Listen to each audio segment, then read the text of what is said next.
Bueno, todo lo que dijo Cristian sobre que yo voy a aclarar más las cosas es mentira, pero bueno, como somos cordobeses saben que somos agrandados. Yo quería hablar sobre algunas razones por las que los animales no humanos pueden ser personas en el Código Civil. Y comienzo cuando nosotros queremos saber qué somos, qué derechos tenemos y por qué, vamos directamente al Código Civil. Y en el Código Civil, en el título primero, nos define a la persona humana.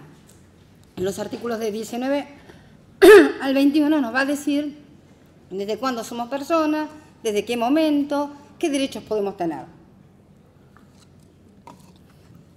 Si seguimos un poquito más adelante y nos vamos a otros artículos que son del 22 al 24, ustedes me van a decir que ganas de hinchar con los artículos, pero esto es derecho, ¿no?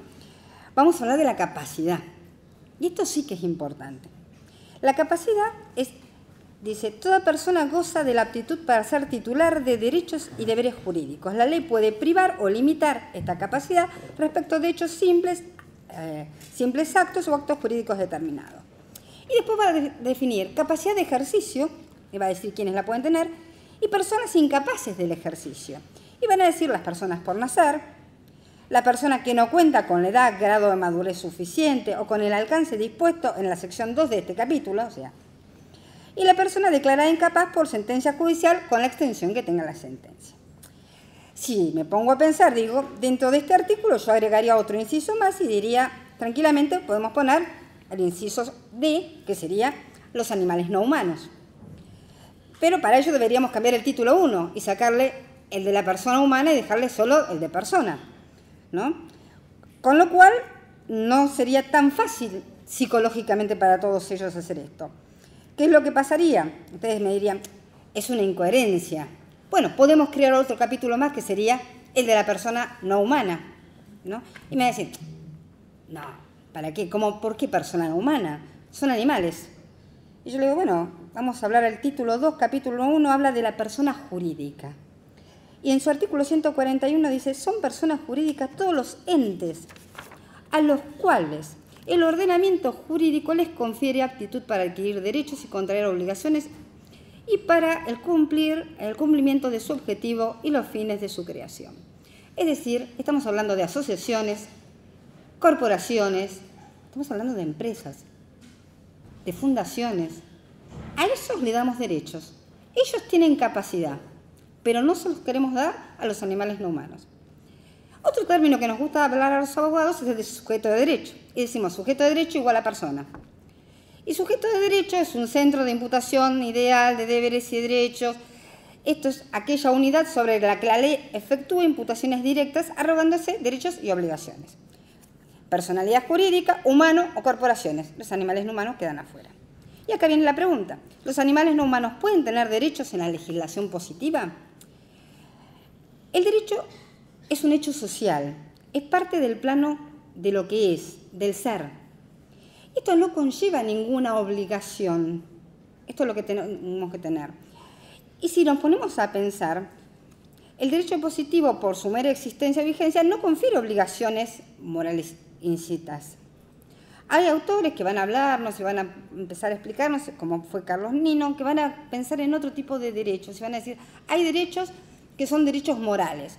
Y usted me dice, bueno, qué genial, los derechos morales. Bueno, pero eso ya los tienen, que no es lo mismo que tener un derecho positivo. Un derecho positivo es el derecho que dice la ley. Y dicen, bueno, los animales tienen derecho moral a vivir, tienen derecho moral a... ¿Y qué hacemos con eso? Y yo le digo, ¿saben qué?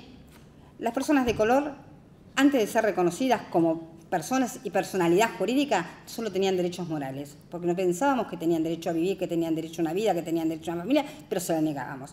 Los niños también, las mujeres también, los discapacitados también. Así que esta postura del derecho moral realmente ha servido para dar pie a los derechos legislativos o positivos. Hay un autor, como puede ser Oscar Horta, que la mayoría de ustedes entienden, y por la brevedad no voy a cortarlo a Horta. Voy a decir que habla de 4 formas en el sentido coloquial, como ser humano, en el sentido metafísico, como seres conscientes, en filosofía moral, habla como agente moral o paciente moral. Y después, por supuesto, vamos a tener a personas como personas en el sentido jurídico con la capacidad de obrar o de tener responsabilidades legales. Todo esto que ustedes me dicen, ¿y para qué llegan esto? Y acá me llega mi primera conclusión, desde la filosofía vamos a tener un chiquito más. Desde la filosofía, la sociología, la antropología del derecho, las personas no tienen una sola, la palabra persona no tiene una sola acepción. Por lo que es más importante, no sería ningún obstáculo para que sean consideradas personalidad jurídica los animales no humanos. Si sigo comentando esto y trato de ser lo más breve posible, en el 2012, durante la Francis Crick Memorial Conference en Cambridge, se hizo la Declaración de Conciencia Animal. Y ahí los 13 neurocientíficos renombradas instituciones, MIT, el Instituto Max Planck, Caltech, en presencia de Stephen Hawking, se manifestaron y dicen: decidimos llegar a un consenso y hacer una declaración para el público que no es científico, es decir, para todos nosotros.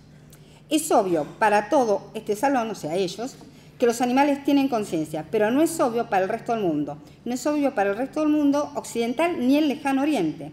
No es obvio para la sociedad. O sea, el problema ya no está dentro de la ciencia. La ciencia sabe que los animales tienen conciencia. Voy a abreviar esto porque había hecho todo un paralelo de cuáles son los caracteres que tienen los animales humanos y cuáles son los que tienen los no humanos, y justamente en los que nos diferenciamos son aquellos que son de creación propiamente humana, como sea la ética, ¿no?, y el raciocinio, son creaciones propiamente del ser humano. ¿Pueden existir sujetos de derechos sin obligaciones? Esta es la primera pregunta que hace cualquier civilista y cualquier ambientalista. Y yo les contesto, ya el artículo 24 del Código Civil dijo que sí. Y nos habló de eso, de los menores, de los incapaces, de todo ello. La pregunta es, ¿qué pasa con los animales no humanos? Le damos la personalidad jurídica. ¿Y quién responde ante ellos? Obviamente, el tema pasa por la capacidad. Y dentro de la capacidad le tenemos que dar una capacidad y le tenemos que crear un custodio responsable. ¿A cuáles? Aquellos que están domesticados. Los otros, obviamente, no van a necesitarlos. ¿Cuáles son los sujetos de derechos que están reconocidos en el mundo? Muchísimos. Ríos hay en Colombia, en Nueva Zelanda. Si quieres, pues les paso todo esto porque acá me están recontrapurando. Pero los más importantes de todos estos, ¿no?, para que sean considerados sujetos de derecho, vamos a tener a la orangután Sandra, a la chimpancé Cecilia y al oso Chucho. Desde la legislación comparada, quiero aclarar que desde 1992 Suiza ya en su constitución habla de los seres sintientes, lo habla Costa Rica con leyes en el 96, en el 94, Alemania en el 2002, en la constitución habla de seres sintientes, el 2007 en Luxemburgo, Cataluña en el 2008, 2009 el Tratado de Lisboa, 2011 en Nicaragua, la Ley de Bienestar, en el 2015 las sentencias solo para los animales de compañía van a ser Sandra, Cecilia y Chucho, y ya tenemos con dos chiquititos. Lo importante que tenemos que tener, en el caso de Sandra, lo que se dijo es, las personas no humanas tienen derechos, son sujetos de derechos. Esto lo replica del fallo de casación penal de Slocar, se va a replicar después a el juzgado civil de Liberatore. El problema es que el Liberatore lo que te va a decir es, sí, tiene derecho, sujeto de derecho, pero le vamos a dar los derechos que tienen la 14346. Y ahí estamos feos. Cuestión, Sandra hasta hoy no ha sido liberada. Fallo de chimpancé Cecilia. Obviamente la jueza Mauricio tuvo un fallo que es recomendable para su lectura, pero no nos tenemos que olvidar algo. Sandra y Cecilia son homínidos, nosotros también. Por lo tanto, reconocerles a los homínidos derechos es muy fácil. Compartimos, con el que menos compartimos es el 97, y pico del genoma. Por eso es muy importante lo que dice el Tribunal Supremo de Colombia, que ¿qué habla? Habla de reconocerles derecho al oso Chucho. Es un oso de anteojos, son los ojos de osos que tienen anteojos, ¿no? Obviamente es así. ¿Y por qué es importante este precedente? Porque con los osos no tenemos gran cantidad de compartir del genoma y que se lo haya considerado sujeto de derecho es más que importante. ¿Pueden los animales ser sujetos de derecho? O la jurisprudencia ya dijo que sí. Ahora, ¿qué derecho les vamos a reconocer? Esta es otra decisión que la tiene que tomar la sociedad. Y la pregunta es, ¿pueden venderse? Bueno, las sociedades, de hecho, las corporaciones se pueden vender. ¿Podrían comerse? Y según la normativa.